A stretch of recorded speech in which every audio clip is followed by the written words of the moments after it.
yun, ang masasabi ko sa grupo ng Destiny na ngayon, upcoming nila ng preview, galingan nyo lang kasi ipakita nyo lang kung sino kayo. Sa way na yun, mamahalin kayo ng mga tao. Mararamdaman nila yung message ng song and lagi lang kayong ibigay nyo lang lahat yung best nyo.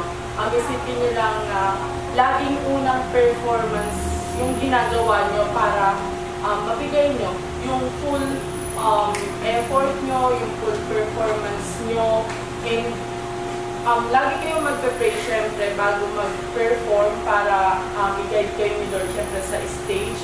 And nakakakaba talaga yung mga performance pero lagi nyo lang isipin na kaya nyo.